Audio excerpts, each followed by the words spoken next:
Hola YouTube. Alors je suis dans le Cantal, j'avais un tournage de prévu qui malheureusement a été annulé. J'attendais ça depuis un petit moment, c'est dommage. Je vous en dis pas plus parce que je retenterai sûrement l'année prochaine. Mais étant dans les forêts du Cantal, je me suis dit pourquoi pas faire un mythe et légende et on va découvrir ensemble ce que sont les dracs.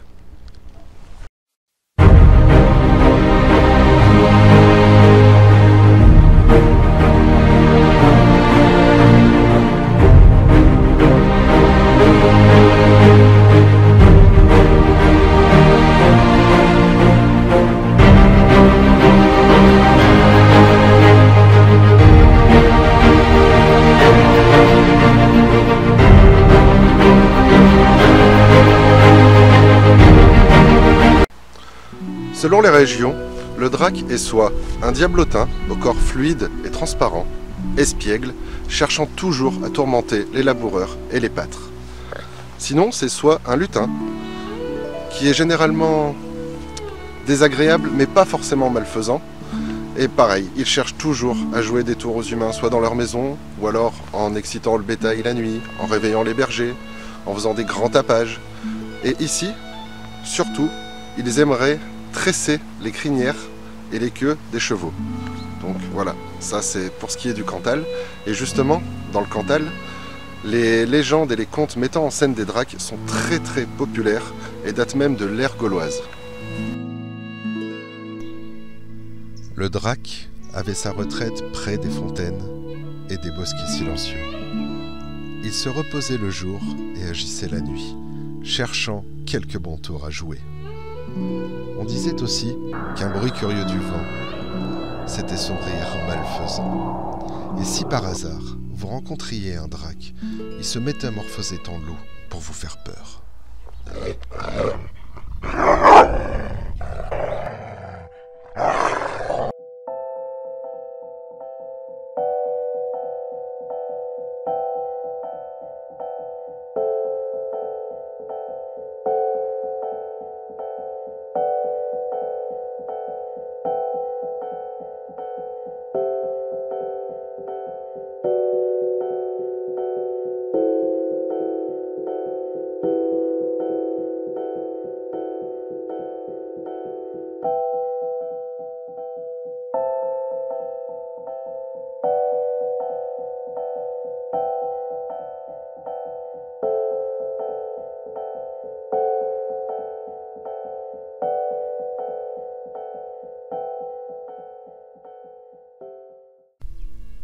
Le plus souvent, il existe des méthodes pour s'en débarrasser. Comme ils doivent laisser les choses dans leur état initial avant de repartir, on place sur leur passage un bol rempli de grains qu'ils renversent et ils doivent ramasser tous les grains sans en oublier un seul. Dans les contes d'Auvergne, il s'agit d'un bol de cendres.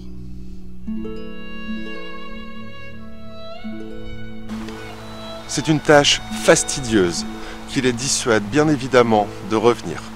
Selon d'autres sources, les dracs adorent compter.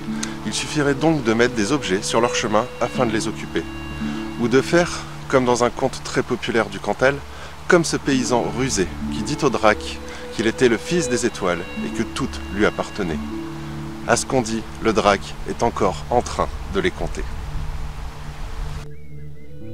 Vous connaissez désormais l'existence des dracs.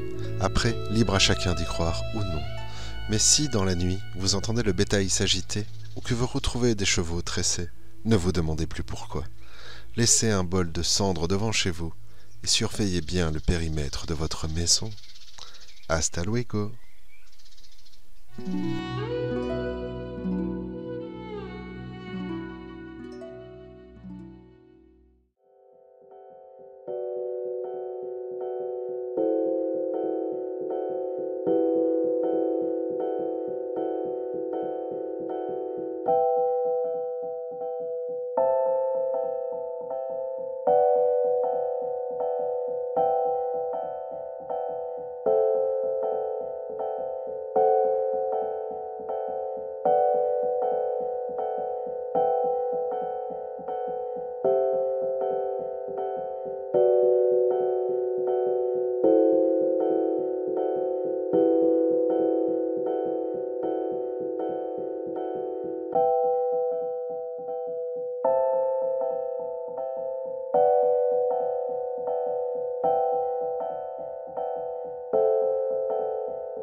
Bon, j'espère que cette petite vidéo au cœur des forêts du Cantal vous aura plu, que les dracs vous auront intéressé. N'hésitez pas à me le dire en commentaire si vous avez aimé.